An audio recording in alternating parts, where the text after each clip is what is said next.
So today we're going to talk about design specifically with WordPress and how we get things in our brain and out of our client's brain and onto the screen. So we'll dig into that today with our lovely panel, which I'll introduce in a second. First, let's give Carl a big thank you for bringing. That's Carl over there. Wave, Carl. I always work hard Thursday mornings to make the sandwiches. I have a bowl if you want to drop your business card. We have 2 Tom and Chi vouchers that you can get and eat more of their good stuff. And then we also give hosting 1 year of hosting away for free. So thank you. I love the WordPress community. I really appreciate what Vicky and Ali and their team, what they do and how they do all of this for us. So it's just a worthy cause to support. If you need WordPress hosting or hosting in general, check us out, clickhost.com. Thank you. Yep. There we go. And then another note here, WordCamp is coming up and tickets are going quick. Mickey gave me notes on what those tickets are. There, 570 of the 650 tickets are now gone. So act quick if you guys want to get your spot.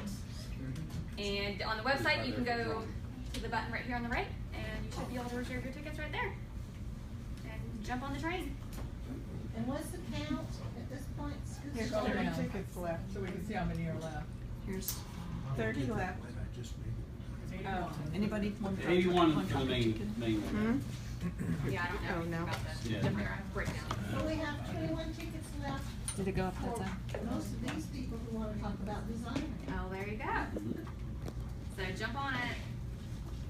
And I think that's it for that. So let's jump into design. So yes, we have a lovely panel here, and we're just gonna throw some questions out that I know all of us are itching to know the answers to, or at least brainstorm together. We don't have all the answers, but we can definitely show you what our experience is and how we go about the process of designing a website and building a brand and helping to keep things consistent. I am Allie Green. Vicki and I are partners at Green Melon Media, and I guess I can bring that up here. And with us at Green Melon, we have Ashley. She's our awesome developer, and it's a secret, but she's also an awesome designer. So secret's out now. So that's why she's here with us today to talk about her process, mostly of moving a design from design to development. So she's that awesome brain that can handle both sides of it. Chantel's our art director. She also has her own company, Catania Creative. So we are grateful for her to join us today as well. Then we have Roy, who started a new agency called Gentleman, and we are super excited for his new endeavors. And you can see his website at gentleman.is. And then we have Allison, who has her own agency, Allison Chandler. Yes. And she does some awesome print work and awesome WordPress work, and she can also develop as well. So we have some multi-talented folks up here today. So let's dig in. I have a few questions I'm just going to throw out there. You guys feel free to interject if you have questions as well, and we'll just bounce things around. If you have answers, this is kind of a panel for everybody, so don't hold back. No reason to. So let's start with WordPress in general.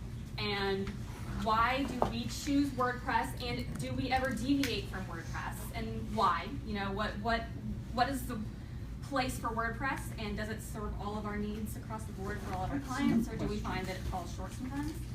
So anybody feel free to jump in. And not everybody has to answer. So I can go.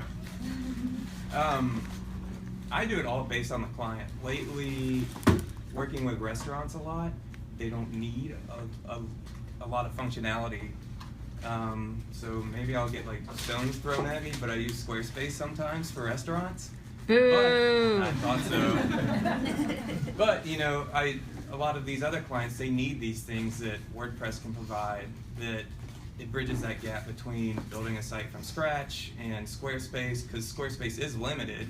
And Jason Sear over here has turned me on to multiple themes and plugins that have made my life easier for some of these clients. And all these clients, they need back-end access. Like the days of, holding websites kind of hostage are kind of over. Like you need to let people in to change things and make it easy for them. So WordPress does that, Squarespace does that for me, and it's just really a level of how far the site needs to be pushed, and the functionality is what is my decision point right there. Yeah, and I think piggybacking off of that, WordPress is great too because you're never tied down with design. You Yeah. can do whatever you want. Exactly. You can pick a theme and base it off of that. You can start with a framework and do something completely different than where you started. So that's another reason, just the variety that you can have with design with WordPress is great. Yeah, I feel like at some point there was a time where you could look and tell a site was WordPress because the templates and like the functionality hadn't really like caught up with design. And now I think it's beyond that, where you can take one template and make it look like anything, or theme, or whatever you want to call it. And it's kind of progressed pretty far in the last, I'd say, like 4 or 5 years. Do you ever have clients push back when you tell them, we're going to build your site on WordPress, it's going to be super flexible, and you'll have this awesome content management system, and they say, oh, WordPress, no, we want something. No. You don't get that? No. Good. It's nice that we've all made that hurdle, because it's been kind of a challenge to say, WordPress isn't just for bloggers, it's so much bigger now. And once you show them, like, this is how you can update it, you show them the back end, it clicks in their mind, It takes them seeing it sometimes to fully understand it and seeing what you can do with it. You just have to, show it to them. Many years ago when I first heard about WordPress, I didn't like the idea of it. How can a templated WordPress, a template website be good for anyone? And if it is, why did I just go to school to learn all about design? And then a couple of years later, I'm really excited about it and really passionate about it because I guess, as you said, the design's caught up, and I love that. I also loved how you say we don't hold it hostage anymore. People can go in, work with a lot of smaller companies, and they don't have the budgets to spend $100 to change a sentence. And I really like that part of it. And it's just not limited like it was. And if somebody does use a template, and they're gonna reach their limits of what they can do, and then turn to a professional. And some of the people I look up to that write, I read their articles, and that helped me come to peace with it in between my transition from hating it and loving it.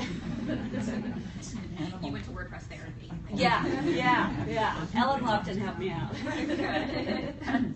So speaking of resources and things like that, everybody kind of has their own way of approaching a project, right? So you start with an idea, and getting that idea can be a challenge sometimes, and getting it out of the client's head or out of your own head if it's for your own website. What questions do you ask a client when you're sitting down with them to help, one, get a hold of their brand, discover if they even have a brand existing to work from, and if they don't, where do you go from there? How do you deviate the waters of client discovery? One of the first things that I always ask is I want them to give me links to sites that they love and links to sites that they hate, because I want to see where where they gravitate towards as far as their eye for design. And sometimes they don't have an eye for design, but I just want to see what they like. If they send me 4 sites that have huge hero images at the top, and then all the other ones that they send me have little bitty headers that they don't like, then I obviously know that for their site, maybe we're going to go with the big hero image because that's what they gravitate towards, that's what they like. So that's kind of what I start with. Then also trying to find out what the goal of the site is. Like, what do they want the visitor to do? What do they want to direct them to? Is it something like they want to sell something? Do they want them to contact them? Just finding out really what the function is for it. Yeah, we do a lot of branding from the ground up, and I find that a lot easier to handle the client from the beginning, because you get a better understanding of who they are and what they want. So when we have people that just want to do a site, and they are just like, here, we have a logo, go to town, that is kind of like a roadblock to me where I don't know where to go. And that's where you kind of jump in and you start saying like, well, here's some sites, do you like this? You kind of nailed it. You need to know the functionality and stuff like that. And you have to, if they just have a logo, it's kind of hard to extrapolate that to visuals and things like that. Because when we do branding, we give them a whole sheet. Like, we don't just provide a logo. Here's like a fun little secondary mark, things like that. If they don't have that stuff, it's kind of hard to just kind of make it up on the spot. Yeah. So you kind of have to pull. It's a little tug of war to like pull those things from them. So start with the branding and move Yeah. into the Can I design. ask a question? What kind of questions do you ask for branding? Like 3 questions that you would ask a client to get, maybe that's unfair to put it. No. No, We that's kind of good. do this. It's the same thing as the website. Like, show us some brands that you think are doing a good job. They can be in your industry, they can be out of your industry, but show us brands you think are doing the best, like the top, and are actually like pushing it a little further. And then we try to make everyone a little bit uncomfortable to step outside of their, you know, their little bubble, and say like, yes, these brands are great, they're doing things, but you know, we can push a little bit further. We can differentiate your brand by adding in these elements. So you look for a differentiation Yes, from yeah, and out of the box. right. I like to try to understand what it is they want their brand to say about them. What do they want the website to say about them, and what are others saying about them? What are their values? Because that's what the design needs to communicate. So what's the message? Right. Thank you.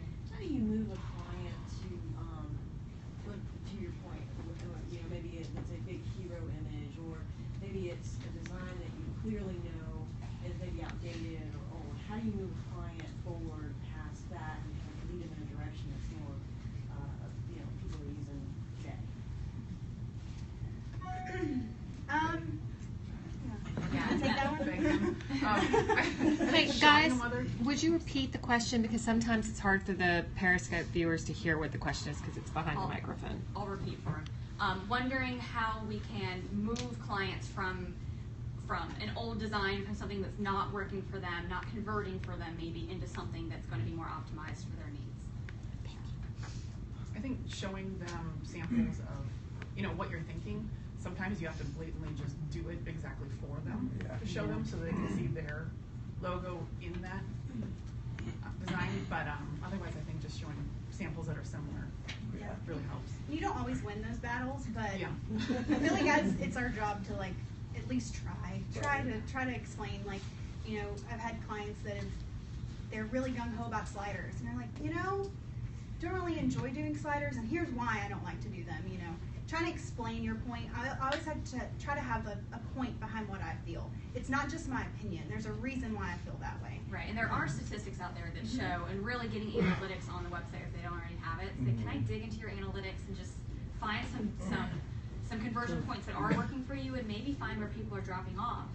And it may not be about the design, it may be about the conversion, it may be about the performance of the site in general. Now, you're really not getting any traction. It could be just about, you know, their entire site is, their headers are image based and they're getting no SEO optimization out of it because of or no SEO out of it because of the way that the site's built.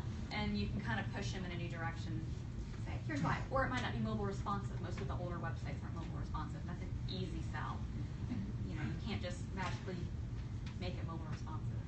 Roy and I worked on a project together just recently where the client wanted to use Verdana and Georgia for their fonts, and like, that was it. Like, there was no, and typography is really important for Roy and I. We do a lot of work together, and like, there's no getting them out of using these two archaic, boring fonts. But to Roy's credit, he did a great job with the design. But there's just some clients that they're paying you for your expertise. If they're not going to listen to it, just make it happen and don't put that on your portfolio. Design is so subjective, and you know, sadly, you can't force good taste on people. So sometimes you just have to bite the bullet and go with it. You know if it's an A project or a B project. Yes, exactly. Why did they pick two sans serif fonts that look very similar to each other? Listen, dude, I could go all day long for decisions, but yeah, I mean, you know, working with Roy on, you know, they gave me a sketch on what they wanted for their layout, and I was like, no, this is all wrong, and you know, I talked to them, met with them, and then you know, kind of put it in Roy's hands to do the design, so I can present it to him, and you know, you have to give and take as a designer, but it's just funny that they picked two that are similar. It was a comedy of errors. So, sometimes it's it's advantageous to overwhelm them with some design knowledge, and just, here's the elements of design. Here's why we don't use two serif fonts or two sans serif fonts together. Here's why, and kind of give them that textbook answer, and almost just kind of force them into the, oh, you obviously know. Like, all right, we'll let you take the wheel here. Yes, Bryce. I promise I will not Not? wisest name. But I'm very interested in Please. with elements. So, if it were me, the world would be simple. Just simple, like just color, little simple stuff. So what elements, what doesn't make a site look too junky or too simple? So what elements do you suggest to your clients? Color, Typography is huge. That was just being discussed. So, I mean, picking those colors and Well, picking the typography, like, those are very important decisions. Because I know I'm not the only one who doesn't understand this, so. Fonts. That's the question. The fonts. Exactly. Is that what you're talking about? Exactly. Letter forms. Yeah, the fonts, Yeah, the so us letters and all design that nerds stuff. call it typography. And then So what is that's a hero? fonts. What is, I don't Like even. the large image at the top. Okay. Yeah, kind of There's a trendy two thing. resources I wanted to mention that I like to go to and send people to that show a lot of font combinations. Fontsinuse.com and typography.com has some Did you say paired fonts typography. in use? Yeah, it shows fonts that are paired together. Wait, no, that's not typography.com. Oh, okay, great. Yeah, just Super. Allison, do you subscribe to something beyond the free Google fonts? I buy fonts. Yeah, okay. Yeah. All right. So. Or the one that you buy from, or Yeah, I there's forgot the name. several of them Okay. that I buy from. So you just buy them, okay. Yeah, I buy them sometimes. For the- If they already have a really strong brand identity elements established, I've talked them into purchasing the web-friendly one because they're different. Okay. And some of them get really mad if you use their tools. There's software programs where you can convert them, but sometimes they get mad. So I actually buy the web version sometimes. Yeah. But I like Google Fonts too. They have a lot to offer. And then if you use Adobe, they have Typekit. Oh, that's right. Yeah. I have Typekit. Typekit too. And yeah. you can actually create kits on Typekit and use them as web fonts on your websites too. Yeah. I wish they didn't have that little conversion glitch that we'll see. Yeah, it takes a minute to load for those, so sometimes those can be a little wonky. But You were mentioning about color. Like what I've done in the past is go to colorlovers.com and get an idea from the client what their where they want to go with their color, and then I'll go to colorlovers.com and maybe come up with a palette of some sort based on that, send it to them. And that gets to be old after a while because the 20th palette's like. Well, again, it's about the messaging and Right. what color palettes are going to help to communicate that.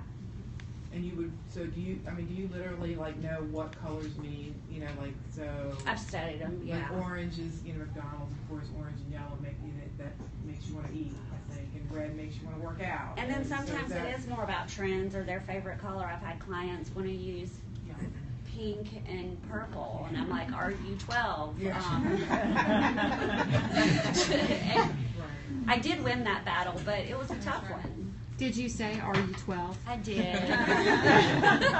And you can always link it back to data too, because it's not hard to search, moods and colors and Yeah, brand it's easily combinations. to find. And you can easily send that information to the client and say, here's why we're choosing these colors. Always, whenever you're pitching a design, you always need to back up your explanation for it. I And think you I'm- learn that in design school. It's just basic, basic presentation. I think on Pinterest there's like a ton of infographics you could even use. You don't even have to explain it. Check this out. Right. Here's why. This is what's trending. That is like a catch-all. Not even what's trending, because you need to be careful with what's trending because it gets dated, right? Yes. Right, that's so true. you need to say, here's why. Red evokes the feeling of hunger or passion, right? Whatever you're going for that client, you can wrap it. Yeah, into they may that. not check my sources. Do you stick to web colors then? Like in Photoshop, you can narrow it down to web colors. Do you stick to that palette? Hex codes. Yeah, any Pantone, any Will- combination of colors really Will translates show into the a hex same code. on different browsers and different. Well, unless you use that color Yeah. for print though. I mean, like if you're gonna do the whole branding thing, if you were to take that color and move it over to print, you could get yourself in trouble that way, right? well, you have to use CYMK for print. Right. And it doesn't work on the web.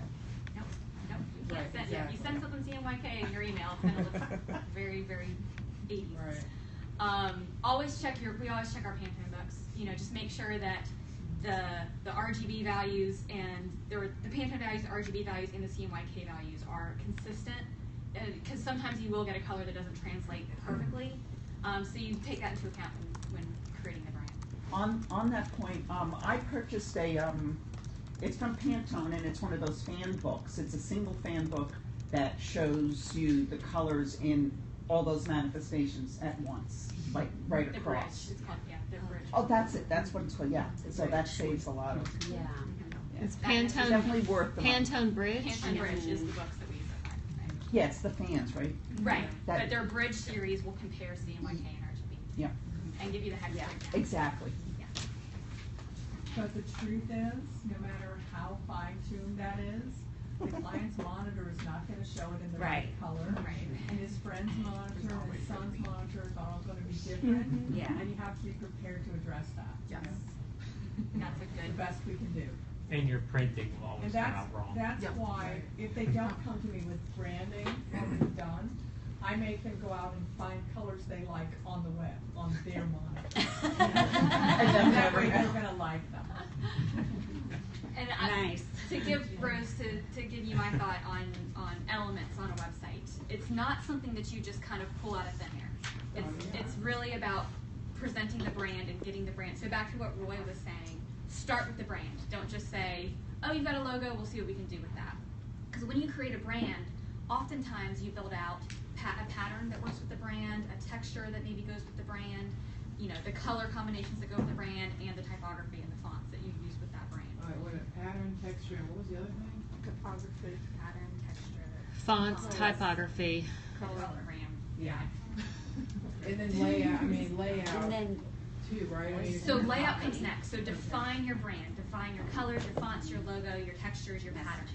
And that's your consistent, don't deviate from that. As soon as you deviate from that, you're losing the brand. Like how do you define a pattern and a texture? I mean, if this is, please, I'll shut up. No. Oh, please. How do you define pattern and texture? Like- Well, you're wearing stripes today. So maybe we have, you know, maybe this brand is kind of a fun, playful, preppy brand. And we're going to say, we're going to use stripes and they're going to be horizontal and vertical. We're not going diagonal because diagonal is kind of a different, you know, you just kind of, I mean, look at fashion, look at what's, you know, what a geometric print says versus So like on colorlovers.com, they've got patterns up there, I guess is what you're saying. So like Dust of Dreams is a pattern, and Pattern Product BG, I don't know if you can share, but. Sometimes when we present like a brand kit to someone, we'll make a pattern from an element of their logo.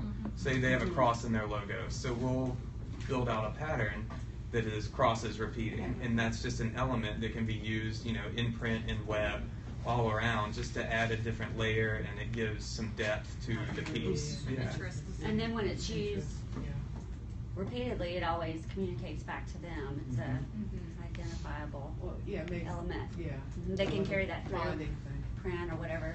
Or if their logo is a Ads. circle and they are gonna have a team page on their website, maybe all of the headshots are, you know, cropped in circles, or, you know, you can tie everything back into the brand. Consistency. Yeah, make intentional decisions. Don't just pull things because it feels, because you saw it. Try to make attention. Oh, are you Rose? Yeah. I brought this book to tell you. I saw your questions that you sent in. Oh. This is my Bible for Okay. brands. Wonderful. So, Could you, here, let's, yeah, it's Designing Brand Identities. Great book about branding. I mean, I don't know that I could never do what you guys do. Let's just put it out there. But you know, This is to the extent that you know my clients can't afford a graphic artist, I would like to be able to at least do a dumbed down version of what you guys do. You know what I'm saying? So at least I can say I put thought into it. So, but now what about texture? Is that in there? I think this over. You want to look at it? I feel like one of the biggest things No, that no. people Trying to help forget you. about is building out a hierarchy. Like, you know, if everything's the most important, then nothing's important. So you really have to think about that first, and that's where wireframing and building out kind of a page layout helps. Like, here's my biggest and most important thing down to the smallest, and that will help you break up your page and make it easier to read and more effective in the long run. Are you going to talk about wireframing? Sure. You want to go into process and Sure. how we, Can we talk about texture just real quick? Rose, why don't you just pull up a chair? Everybody else, nobody's saying anything. No, texture isn't necessarily, I mean, it's not, the front of that book, those squares that are all over the front of the book, that's texture. You know, that's just a subtle element that's kind of adds to, and maybe, you know, the Like brand that has a or something cross. like that, adding a shadow or No, border. not even a shadow. Like More if you had a texture. paper texture, like if you're doing work for a craft company and you use kind of a rough paper texture, like that's something that is you're using for that brand to convey that they are a little more crafty and handmade. Intentional. Go to subtlepatterns.com. Okay. That's all you need. Not every brand necessarily needs a texture either. Right. Not Right. every Right, brand right. needs a pattern. So. Can we get back to the wireframing? Like, sometimes I don't know which seem to go Subtle first patterns. as far as the hierarchy of showing my client stuff. You know, I kind of I get. did not hear your question. My computer. No, I don't either. Okay, wireframing. Okay, and here's subtlepatterns.com. I don't know what that website just was. But this is really easy because you can literally download a texture and it will automatically do a seamless pattern for you if you're going the texture So route. is the texture kind of like I use Fireworks a lot probably, but anyway, like you were saying, like a paper text, like a papyrus or materials. Yeah, or like a fabric or a canvas. It could be that, or it could be metal. You know, anything. Or even, I mean, patterns and texture are kind of interchangeable to me because, like that wave pattern is a texture. Yeah. Thank you. I don't mean. Right. Yeah, and I didn't mean to drop a word that was No. Okay, so process. So this is really big for us, and I know we're all process junkies here. So we've talked about our process many times. I won't bore you guys with that again per se, but I'm interested to hear. There's so many different pieces and transitions when it comes to the design process, and all of us touch different parts of that. Different, you know, some of us handle full scale, some of us handle those smaller transitions and things like that. So who wants to start and jump into how they like to take specifically a website from start to finish? Oh, okay. Okay. Sorry. So when I first heard these guys speak, afterwards I went up and I was like, oh my gosh, I love that. I'm a total process junkie. You know, I love process. The discovery tells everything else what's going to happen. That's like one of the fun parts for me. Anyway, so discovery, learning all about them, what we've already talked about, messaging and stuff like that, and then I jump into sitemaps. Yeah, I know that those words get crossed around a lot, and so that just shows, you know, how the site's going to function, and I don't have a visual I'll for get that. a visual. Yeah. But it's not too different from what I've heard you guys share. Yeah, I would say they're, yeah. Yeah, because we work together, so you've kind of seen my process. Exactly. Exactly. Hold on, let's see if this comes up here. We use Slick Plan. I know we've mentioned it before several times, so I'm sure you're all. You can't mention it too many times. Okay. Slickplan.com, and yeah, I'm not sure what's happening. Oh yeah, that's the one that you pay for. So. There's a free version. Try it. But it's awesome for just really brainstorming the navigation structure. Yeah. There we go. I'll have to get through so you can see. I think I've got a green melon one in here. Really go through the flow chart so a client can understand these are the pages that we're going to create on your website, right? So this is where you are leaving off the site. Yeah, and how it's going to function, and the hierarchy, what's more important, what's your call to action, where's that going to fall into place, or you want to educate first and then try to convert them into your newsletter or sales or whatnot. Just trying to figure out the hierarchy, and then that will communicate through this. And this way, we also know for copywriting what pages need copied, so Right. we can get that started early, Yeah. rather than just, it's nice to really help guide the client through this, rather than saying, what pages do you want? Because they're going to throw out what their competition does, or they're going to throw out what they've always had, and it's not always the right answer. I'm not saying ours is the right answer, but it's at least that second opinion to help get them there. Mhm. And that helps to prompt the design hierarchy of what's most important for them. Yeah. And also helping guide them through it. You don't end up halfway through development and they say, oh yeah, by the way, we need an about page. You've already walked through that stage with them, and so you know what their company does, and you know how their sitemap should look, and you've given your opinions, and everything should be nailed down before you get to design. Or Well, even this is wireframing. design. Yeah. Yeah. And then, so are you going through about the same question? Yes. I've had clients look at this and just not get it, so I walked them through it, but they really didn't get it until they saw it visually. Does anybody have advice on that? Slap them. Who said that? I love it. One of the problems that technical people have is they don't say it in English. So I say words like outline. Ah. They understand yeah. that. So that's outline, that's a project management tool. It's not just for websites. It's for everything. So you have to think about who you're talking to, because Yeah. they're not inside our forest. They're way far away. Right. That's a good point. Good tip. I always do screencasts for all my clients now. Through every step, I'll say, I'll record the screen in my voice, so you see the screen, you hear my voice, and I walk them through the sitemap, and I say, top level page, this is the top navigation, then we're going to dig into the sub pages, and I explain each page and what we're thinking is going to be on each one, and just, dumb it down. Yeah. And then, same for wireframe, I do that on a screencast. Design, the more you can really walk them through, the better. Okay. So that's my thought, and Great. Thanks. And yeah, I'm interested. So, do you take them through the same site mapping and wire? I might have some bad habits that I might not should be sharing with you guys, but because I'm an illustrator and a print designer foremost, so a lot of times I don't even think about that. I'm just like jumping right into it. But starting with brands from the beginning, by the time we're at the website, they have a lot of trust in us.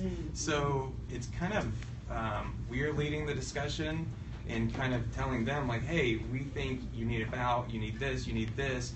Of course we take input and like, is there anything missing that we need to add?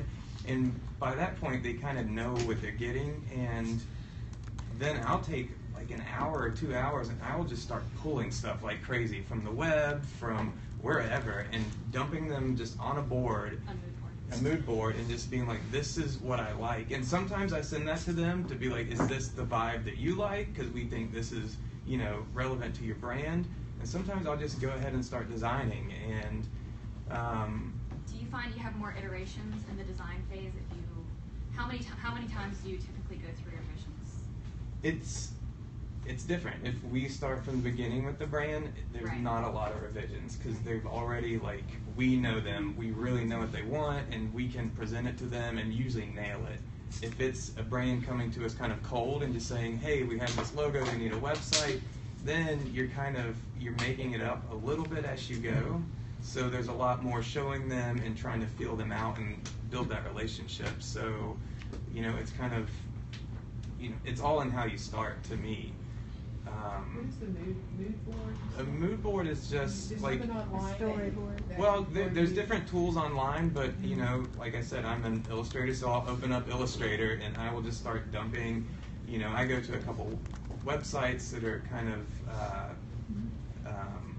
what am I trying to say? Like inspiration sites. Yeah, inspiration, like aggregators that pull different websites, and there's also sites that are just a scrolling feed of design.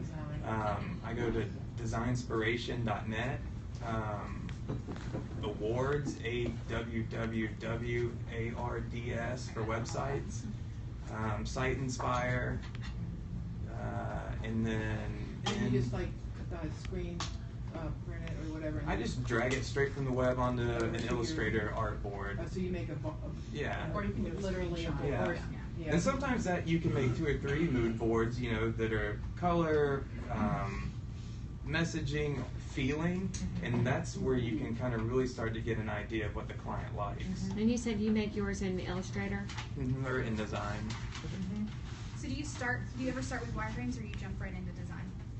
It depends. I do wireframe sometimes, but mine are pretty basic. Again, in Illustrator, where I'll just draw a box, and Yeah. you know, but mine will have the actual page layout, and I'm sure you guys do that too, where it's just a big box and it'll say image here, Yep. Absolutely. image here, copy needed, contact, social media links here. And then they start to kind of see it. But then some people don't. Some people actually need a picture in there, and they need to see actual copy instead of Greeking. I print a lot of these out. Yes. And I just kind of draw into my template of, you know, it's just where I start. You know, I just start my sketching here. Yeah. And graph paper's great too. You use like a pencil on paper? Yeah. Very analog. I do that too. Analog tools. Obviously. Oh, I do that. I didn't think everything about it. Yeah, that's how, I mean, I have to, but that's where my brain goes. My brain goes, I should have been an architect, you know, like that's where, just like drawing squares. And there's tools for doing that. You probably know more than I do, but I know Balsamic is one that people use to build wireframes. And I always feel so controlled by those though. I still like Illustrator. Yeah. If I'm going to do Yeah. wireframe, I just want to jump in Illustrator and do what I want to do. Yeah. I don't want to have to worry about their photos and Yeah. stuff. But, Learn a tool to Yes, do exactly. something. Yeah. Exactly. My cousin is an awesome designer, and I still haven't dug into it, so this is still in my inbox here. But he uses 8 Shapes Unify, and it's a InDesign library or plug, one of those things.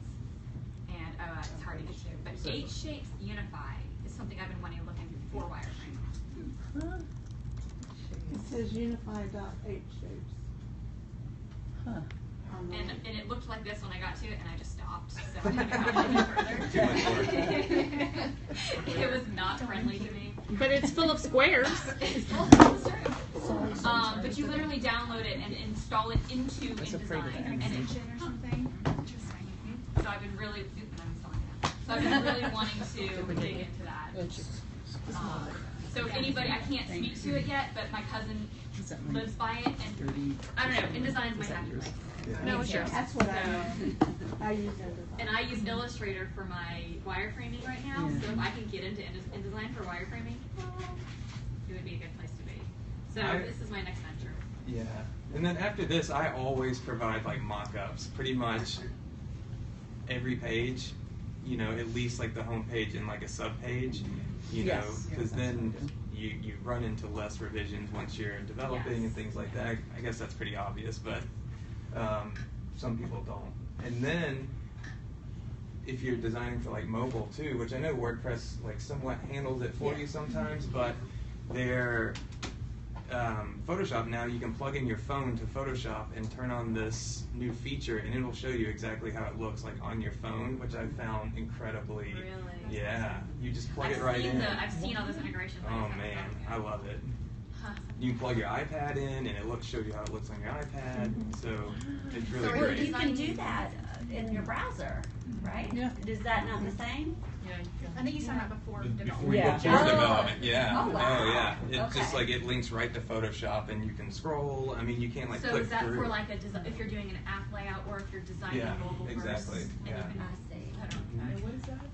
That's a little I can't think of what it is. Edge Inspector or something like that, right? Yeah, I think so. It's part of the, if you have the Creative Cloud, it's included. Yeah. So, do you actually do mock-ups, design mock-ups of the layout? Yes. I mean, the agency I was working at before always wanted to show that. When I work with Jason, usually I'm just like, you know how it should work, make it happen, please. Like, you know, everything drops in a certain way, but some people you have to show it to first. Yeah. We have a few clients who say, well, what about mobile? Just trust Like, us. oh, We'll make it man. work. Yeah.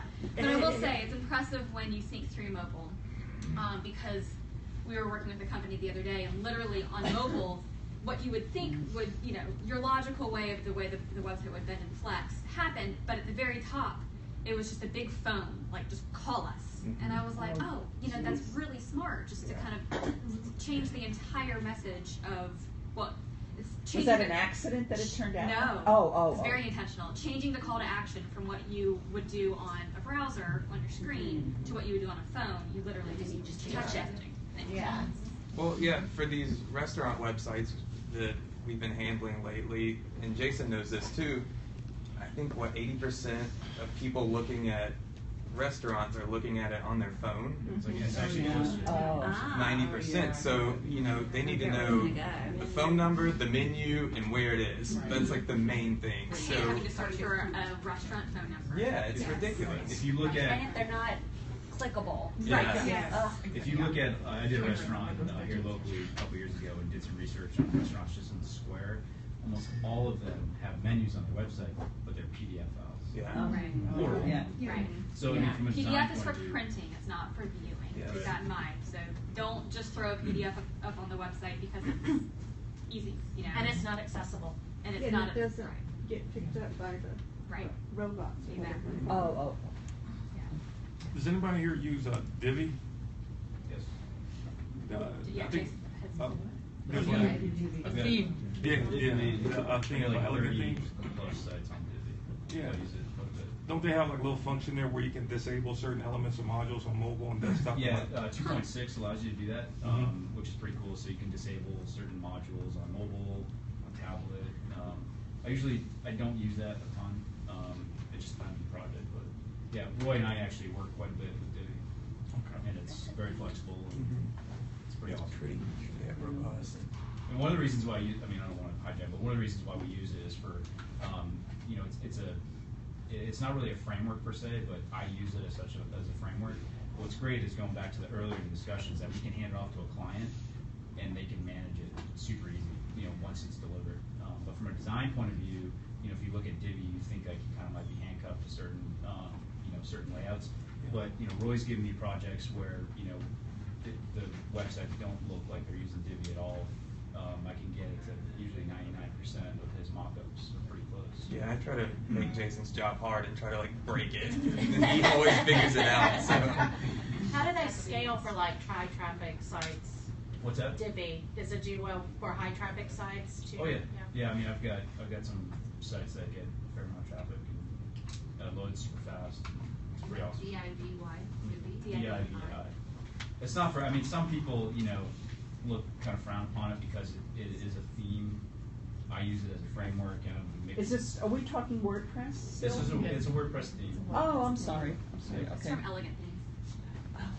Okay. It's not a traditional framework like Genesis or anything like that, but I use it as a framework. It's a page builder. Yep. And use shoppings with it? Oh, I create my own.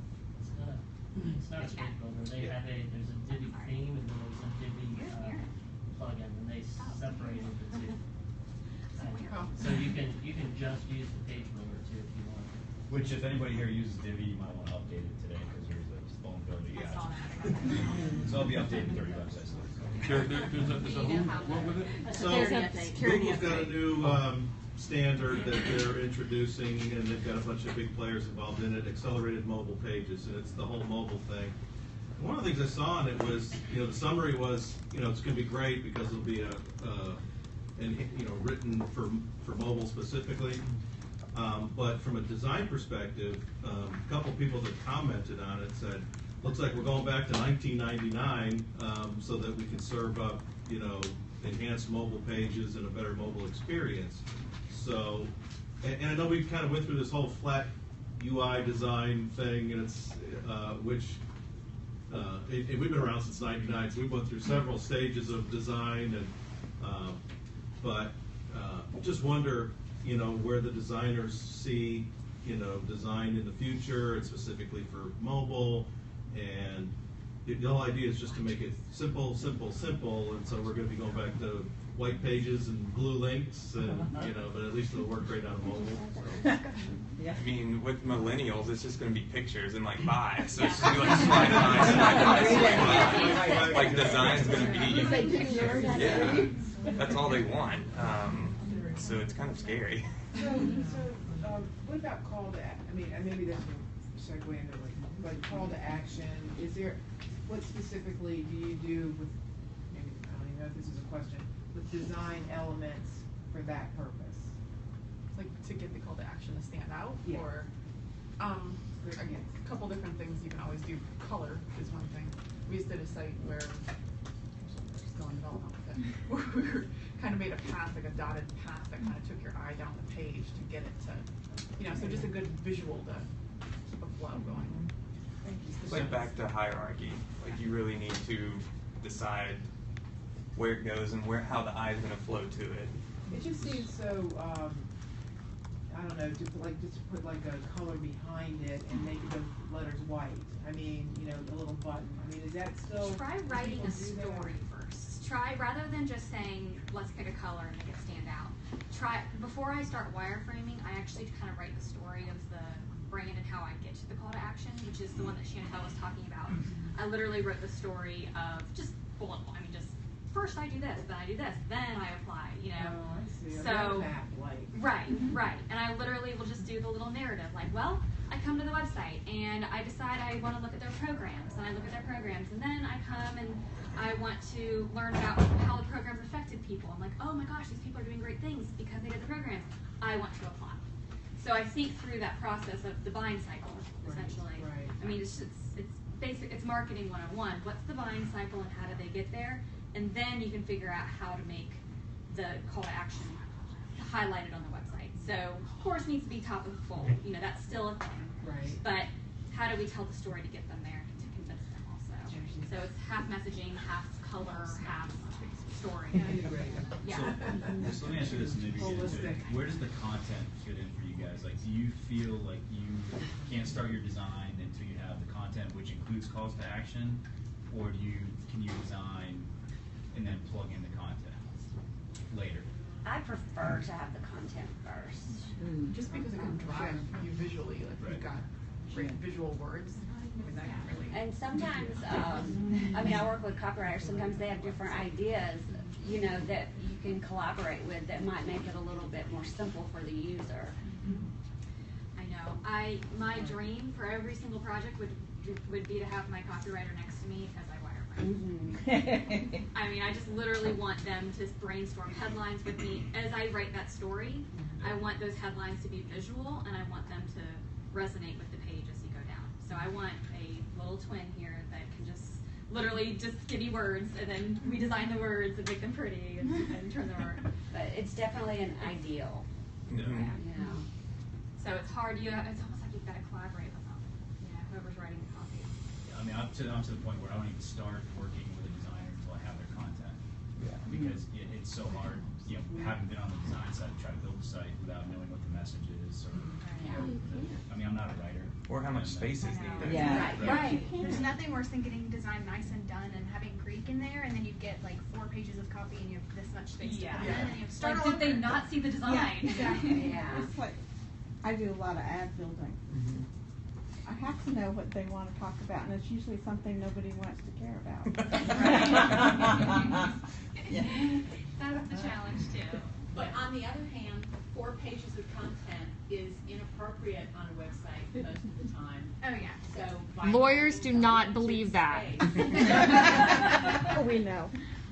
And explaining why. Yeah. You can talk them out of it. Yeah. We try not to do a project anymore without having a professional copywriter to guide the process. I mean, it's just You won't finish it. you won't. You won't get content. Yeah, you'll never get content if you don't have somebody writing it that does what they're doing. You don't rely on the client to deliver, huh? Well, I mean, if they promise that they're a copywriter and they have some of our clients have marketing teams with copywriters, and we'll say, okay. It's if funny you though promise. to see the timelines when you have a project that has a copywriter on it, and we have a project with a client doing the copy. The timelines of those 2 projects is drastically different. 'Cause this one goes a lot faster, and this one we're still waiting in development for all the content to be done 2 months. And they don't understand that we're not going to start it until they submit. Oh, and they try to convince me, like, well, just Yeah. start it, and it's like, just go to my LinkedIn page and copy this. And put it in. Because that's so well written. So messaging is important when doing the wireframes, I think. I think that's really when you need to drill in and get that started. With the mobile, with the millennials and their iPhones, and that's where most of their traffic goes, Do you still start designing from the website or do you start mobile? It depends on the project, really. Like restaurants, I'd start on the phone, you know, because that's where everyone's gonna be looking at it. You really just have to see how the users, where the user is gonna be. Are they gonna be on mobile for the most part? Or are they gonna be on the web? I find it easier to start on mobile and then extrapolate bigger instead of trying to The other condense way down. around. Yeah. Yeah, I kind of cross my fingers. I'm really bad. I know, I want to start mobile, I want to start trying mobile first. I think that would be a really fun way to. It feels like a hard transition. Yeah. It's totally different than anything I've ever done. Yeah. So it feels like it would be difficult to switch over to that. I mean, it makes complete sense, but.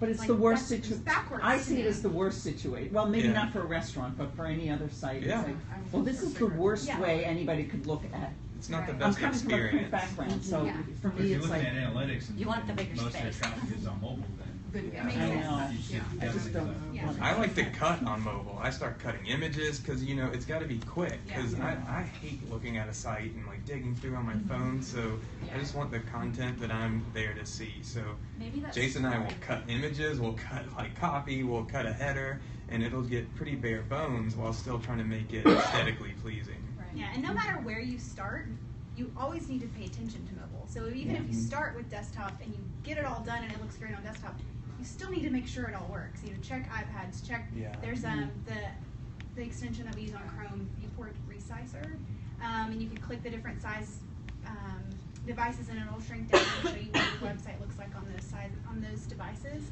And here's a good example for, I mean, I'm on the Balsamic website, we were talking about wireframes here. So when we go down to iPad, we lose that background. We could just cut that whole header image and went down. Even if you it's called Viewport Resizer. It's a Chrome extension. I was using, I've been using Studio for since, so. It's similar to that, but this one it's right on there and you can just click the button and jump right in. I feel like you have to add design time and money to the To a budget of these responsible projects website. now Absolutely. because, God, if you're designing, if you're showing them a tablet and a phone and a desktop, that's 3 pages for every one page, so it just makes the project that much bigger. Yeah. So I've gotten in Clients do not trouble. understand No, that it- I've gotten in trouble having to rearrange pages and everything, and way beyond the scope and the hours, and people don't understand, and so you just have to do it on the front end now. The benefit to starting mobile first is it helps with the thought process we were talking about, what's most important. Because when you start with mobile first, you start with what's absolutely essential, especially when it comes to your front page. What's essential? What goes at the top? And on mobile, when you think of mobile, that's a really easy thing to do, put things in order. And then you expand out and you add elements as you have the room to. To me, it took me a bit, Ashley, as well, to go from the old way to the new way. But now that I think mobile first, it's so much easier. Yeah, It's so much easier. when you put things above the fold on the right-hand side on desktop, all of a sudden when you look at the mobile, it's way down the line. Even though on desktop you thought it was so obvious and it's right there on the, so it seems like mobile is left-hand friendly. Left side friendly. can we ask the designers, do you guys still believe in above the fold? I just call to action. I think your call to action needs to be first thing you see. But also last too. And also the last Yeah, thing you see. I think that if it's going to be at the top, it needs to be at the bottom too. And people are going to scroll. No one's scared to scroll anymore. You're on your phone, you're on your iPad, even on your desktop, you can scroll. Yeah. So definitely the call to action. But Other than that, yeah, no. I mean, you see all the websites that say scroll. Yeah. It's like the arrow. It's like do it. we don't need directions anymore. We know how to do it. My 2-year-old knows the scroll. Yeah, exactly. I had a question that said, we were getting into design trends a little bit there, and deviated. And I think there is something, I'm trying to get my Google Drive, every time you reopen It starts over. it starts over and you lose your document. Design trends, such as flat design, you know, that's more aesthetics, but single page websites and things like that, that I know there's a lot of controversy there between what's going to be best for SEO and what's going to be best for the viewer, and where do you find that balance? So that's more, it's not necessarily, I guess it's a design trend, but I feel like it's one that's the most controversial. What are your all's thoughts on that? Single page website. I'll jump in on this one. Right now, I love the single page design, you know, but I understand that it's just kind of like a brochure, you know, kind of top level, introducing someone's website to them, and there's got to be those sub pages for SEO and for more information. I think it depends on the client. I think it depends on the industry that they're in. If they don't need a big site, if it is just a brochure site, then something like that would be fine. If they don't have a lot of content, if they don't need a lot of content for interior pages, it's fine. For the most part, I don't think that it's true. That I don't believe that everyone needs one. I think that it just depends on who the client is. If it's, you know, if it's a, let's just say it's an author and it's a promotional site for one specific book that they wrote. Maybe they only need a one-page site because there's just a little bio and there's a little bit of copy about the book and there's a buy now button that takes you to Amazon. That's all they need. They don't need a big 5-6 page website. So I think it just depends on And what is who it the designed client for? Is it organic search? Are they going to be telling people to go there? As a user, I like one-page sites because, I mean, not just millennials, but my attention span in the last bit, I'm like on my phone watching TV on my laptop. So if I can just flip through something real quick, I'm okay with it. You know, it's nice. I like the mix. Like I like a long homepage that is kind of like a brochure. Yeah. And then if you want to dive deeper, you have sub-pages, and that adds in your SEO and stuff. But you can get an overview, like really quick, just, you know, what we do, who we are, what we sell, you know, and then links out to other things. It could just be like a statement, just like like who we are, and a summary of that, and then the next one would be, so that's that scrolling one. Yeah, and you just thing. stack it. It's like a picture in the back or something. Yeah, Do you I agree. I incorporate? think you could have both and think of the home page as being for early stage buyers and first time visitors and kind of target your messages to that. And then the deeper pages, more logical for people who are further along in the search and comparing. So, you know, I think it's an artificial distinction. And there's no reason you can't have a long home page and detailed subpages. Do you incorporate a blog page on your design? Sometimes. The reason why I learned WordPress is his fault. and oh no, I've had a great time. But basically, we own a newspaper, and so our two sites that we use are to promote events and news and things besides what's in the hard copy. But we use blog on the whatever you call it, the sticky page or whatever they call that. And the reason why I did it is he said to me about 3 years ago, I looked at your website and it's really static. Well, I still have that same website, and I still get a lot of ad agencies calling me. But I have 2 others. So I don't hear you talking about how do you keep your site from being static, or do you care? I think that can go into some of the elements that you add. I mean, if you have it in that specific element. Okay. Yeah. Yeah, that's a great question. And I agree. Yeah, the dynamic content She's that's gonna getting call it, right you can back, do it in 'cause a way that's how that people it's think. constantly refreshing when you add new content to the blog. So there, Carol. And it's different for different, what am I trying to say, clients, where if you're selling something, obviously you're going to have something new every once in a while that you're going to swap out. So that's another way that, you know, sites don't get stale really quick. Okay. Questions. Let's see. I had a few from the audience here I wanted to go over. How many choices, here's one that Rose asked, how many choices do you give, sorry, Rose, let me call you out. How many choices do you give your clients when it comes to a web layout? Do you give them several wireframes, several design choices? Do you just adapt one design until it gets there? How do you guys usually approach that? I think the wireframing process kind of narrows it down enough where you don't have to do so much design.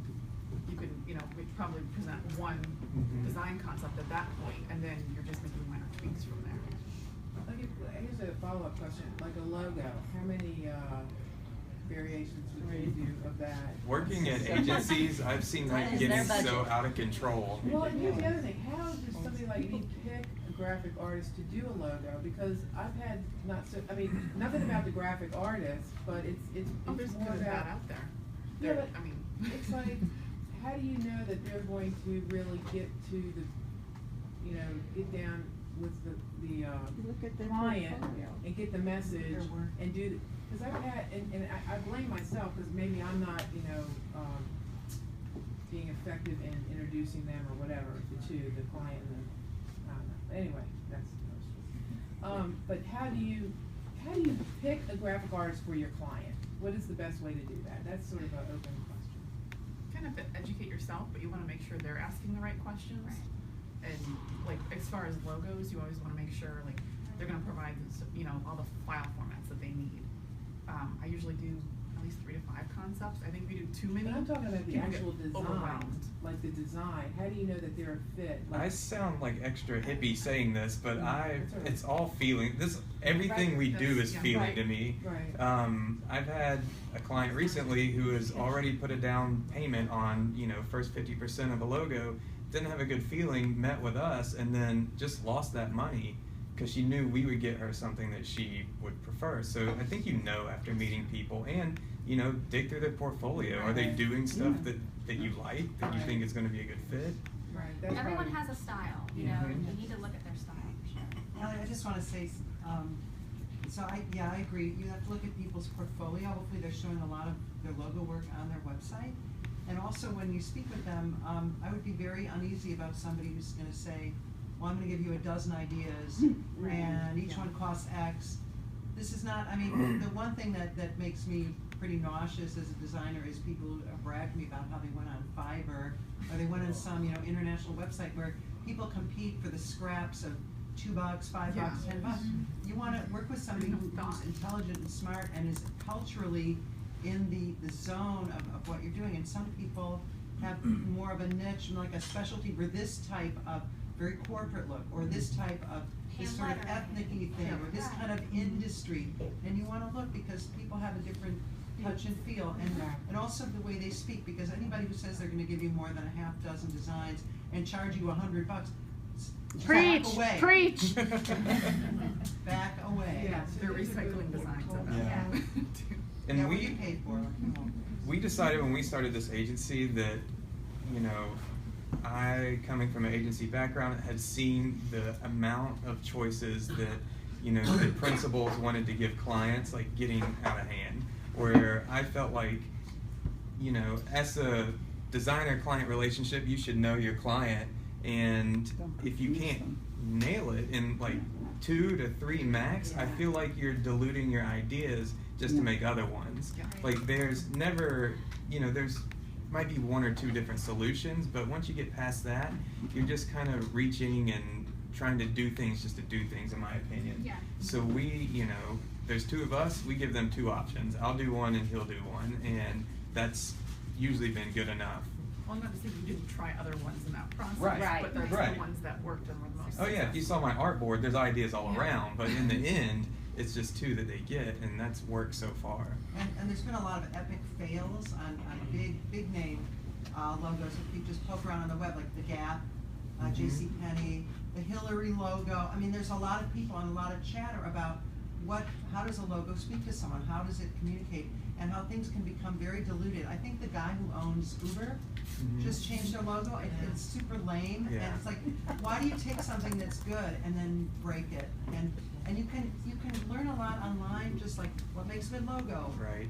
Epic logo But fails. I think you can get to the 2 or 3 if you do what you said, and that is get into the head of the graphic artist. It's and research. make sure that they get the vibe. Yeah. If you think they will get it. There's a site that I check like every day, and it's called Under Consideration, and it is new logos, large companies, and it shows you the before and after, and there's always a write-up and a critique on it, so that's something I check a lot. What's it called? Under Consideration. Sorry, I'm writing down all the tools you guys mentioned. I would also add to never ever, if you're doing logos, don't ever show a client a logo that you're not 100% happy with, because that's the one they'll pick. Not even with logos. If you're sending them anything, if you don't love it, don't send it to them, because that will always be the one they pick. Website design, anything. I think Chantel could probably do a whole session on a project that she's working on for me with a logo, and it's a nonprofit, and they're all doing it by committee. And I won't work with a committee. Are you responsible for the hole she punked in the wall? Lots of curse words. Yeah. She doesn't look like she swears, but she's mean. I can agree to that. Yes. You had mentioned earlier the eight shapes uniform. Yes. And you were saying that you would like to get to the InDesign wireframing part of that. What would be your reason for wanting to do that? Very comfortable in InDesign. You're very Yes, it's just comfort level. Okay. InDesign is just so easy for me to maneuver through. That's really it. But when you guys do wireframing, which program do you prefer? What's better? What? Yeah, I use Illustrator. That I'm more comfortable in Illustrator than I am InDesign. So if you ever go to InDesign, we're gonna be in trouble. I have to help you. Good to know. I'm okay, but Illustrator is just my happy place besides Photoshop. So yeah, I definitely use Illustrator for That's so funny. My daughter does that, and I only use InDesign. But luckily, we can all use. Well, all you're a three. publisher, so of course you can use Yeah. it. Yeah. Yes. Talking about logos, and a lot of logos these days are designed with a large prominent graphic remark with company name under it. But that arrangement doesn't work very well at the horizontal upper left spot of the website. So do you ever design two versions of a logo, the vertical and the horizontal?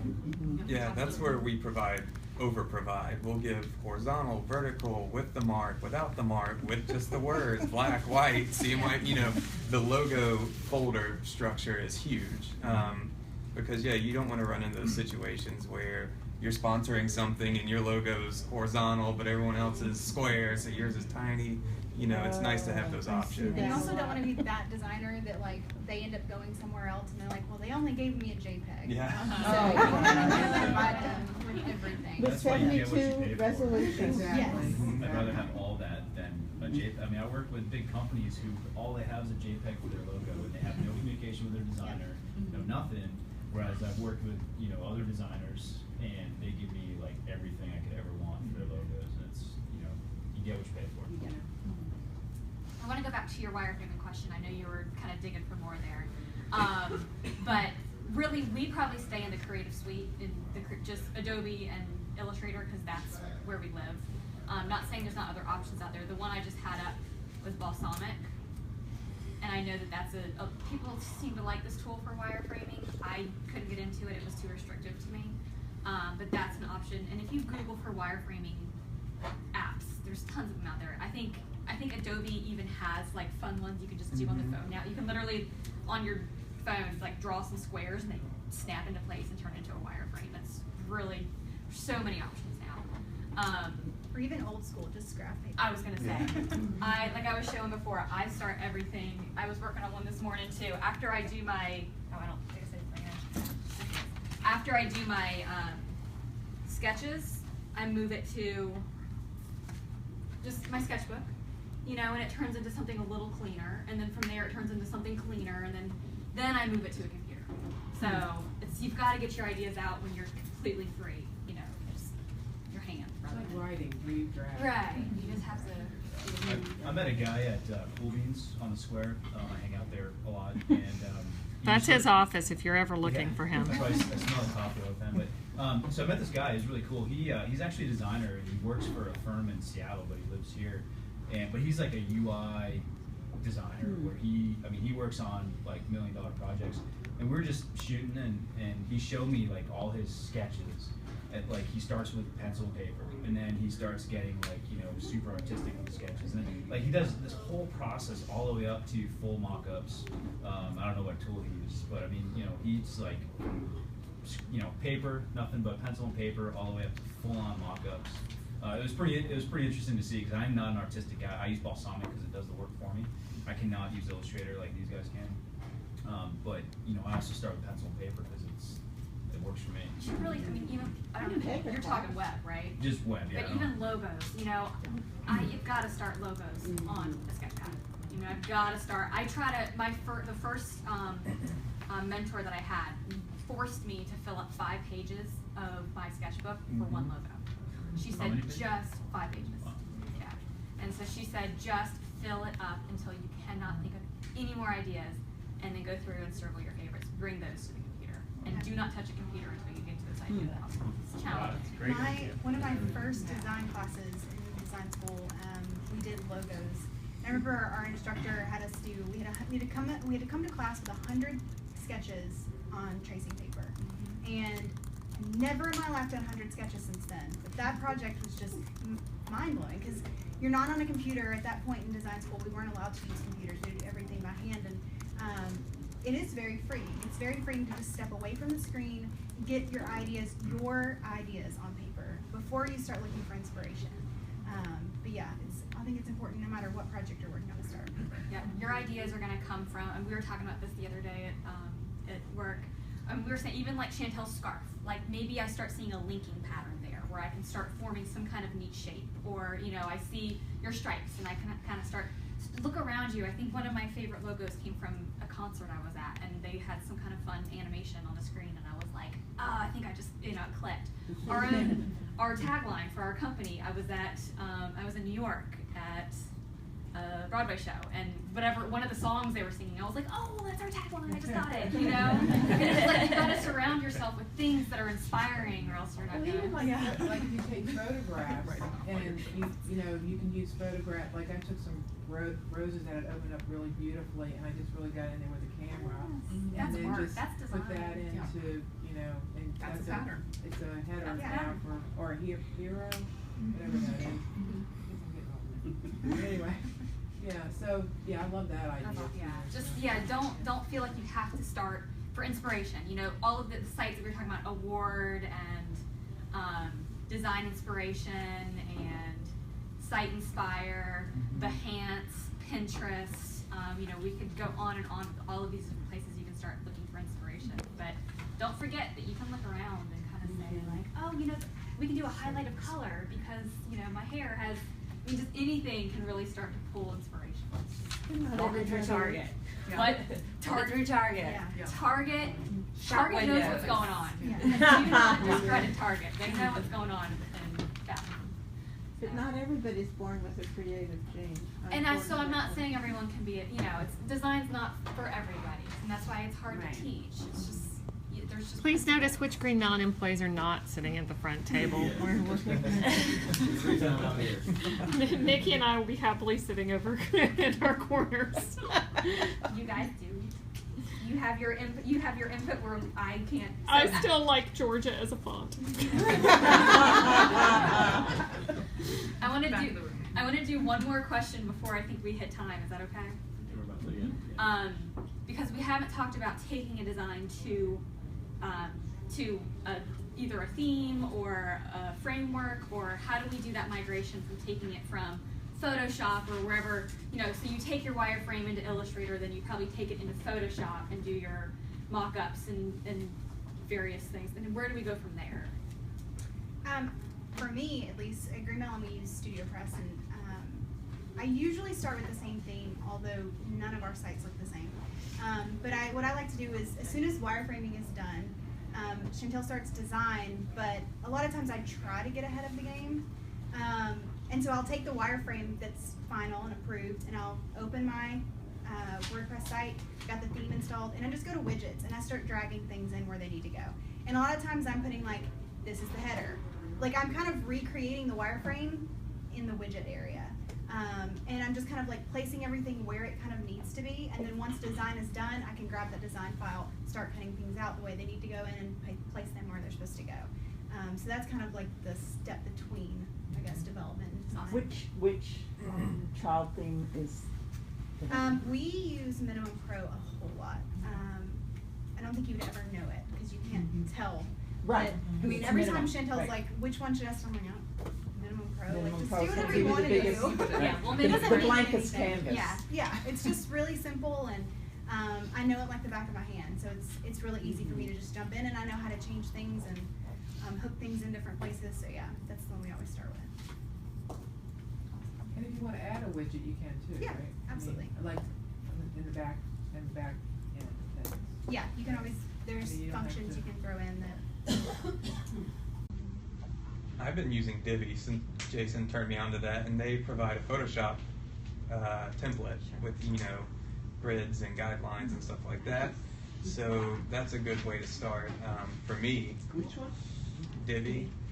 We take screenshots if we have to. Yeah, I do that too. But then, like, this one has, you know, this is 1230, this is 1360. When I take screenshots, I get all Now like my wonky. wireframes, I try to make my wireframes religious now for sizing and widths, because we've run into like clients who are like, this is too wide. Why is it so wide? I'm like, oh crap, the wireframe.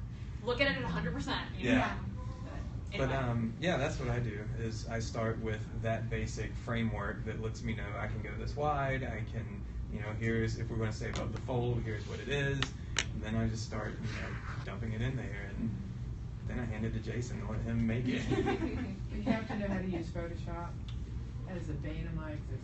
You can go to KSU and take those classes. How do you know it's worth it? I've seen that where they offer, you know, for a couple more dollars, a premium thing will give you the Photoshop files, but I never understood what I was supposed to do with them. It's like I said, it's basically letting you know. It'll be it kind of has a little template. It's here's your header, and this is, you know, a normal width, a normal height. Here's how wide it should be. You don't have to figure it out. Yeah, so you're not guessing, because when you start guessing, then you get the extra wide or with the screenshots, that's what I've done, and it takes time. So. Yeah. And then when they started the Retina display, and I pull a screenshot, and it would, oh man. And I did the screenshots are tiny. It's got just more pixels, basically. Yeah. It's funny where design it's without on the Photoshop? laptop, and then I plug in the big screen, and I'm Yeah. like, holy cow, this is huge. Like, you know, I'm on my Retina screen, it looks so tiny, and then the Retina screen throws me off. Yeah, me too. Can you even design without Photoshop? A lot of designers design in the browser. In the browser. Yeah. Don't even use Photoshop. If you have the skills if you have the CSS skills and the basic programming skills to get even wireframing in the browser, it's very commonplace now. So what do you do with images and things? I mean, I'm just always cropping and fixing things in Photoshop. You still have to go into Photoshop to get your crops right. Or a similar. Right, yeah, there's other, and that's the other thing. If there's software out there other than Photoshop, I wouldn't even know where to begin. I use Fireworks, like, that's my go-to. It's probably not, you know, for you guys, because you're way. Or GIMP is free. You can relate, right? GIMP is free. I did when I first started. I used Photoshop. I mean, does anybody not use Photoshop? I hate Photoshop. Well, you need to get on board and start drinking the Kool-Aid. I use Illustrator almost exclusively, and then, you know, I'll jump in. Now, I do use GIMP sometimes to resize because it's faster to get in and get out for me than to get in and get out of Photoshop. Great thing about Photoshop, when Roy was at his previous design firm, he would do a project, and I do a lot of white label work for them. And like in Photoshop, one of our projects, he had this super awesome, like light green to dark green gradient, right, as an element.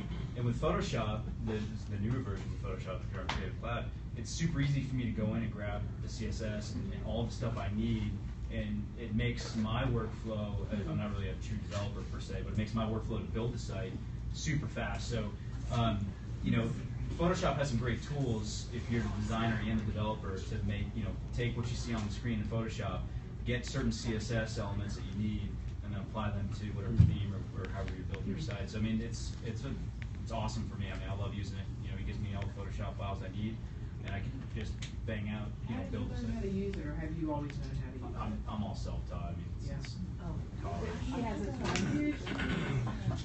I am not a Photoshop ninja. I mean, those guys are Photoshop ninjas. He's married to an artist.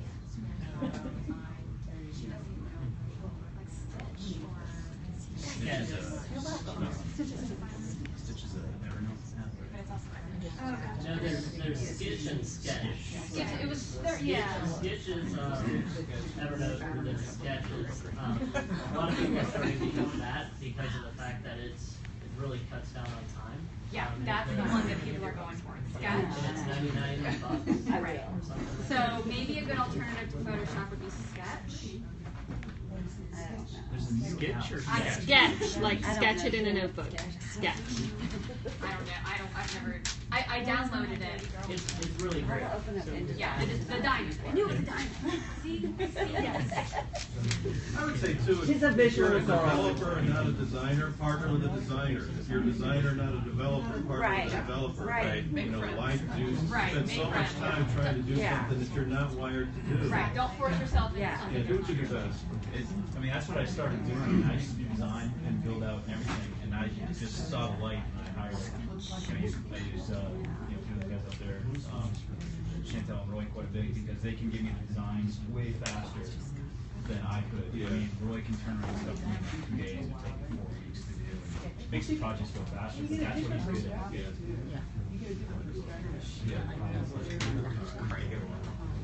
Yeah, one thing that I enjoy, because I can do both, sometimes I get stuck in this rut of, I will design things I know how to develop. So it's great working with someone else, because she designed things that I don't know how to develop. So I get to learn how to develop things, which is a great and terrible thing at the same time. Both of them, I could just pull their hair out. But yeah, it's great to have variety, because you get stuck in the same, all your stuff starts looking the same sometimes if you're not careful. And one thing, if you're designing something, always run it by the developer before you show it to the client. Yeah. Yeah. Good closing tip. Yes. Very good closing tip. Make sure you collaborate. You don't just... For your personal safety. Yeah, can this be done? Yes. That's done. Okay, so we need Within to the roll budget. a name Anything can be done. for the free Everybody put your hosting business from card in Carl. for free All right, on the thanks, sheet and free Periscopers. web hosting there. Everybody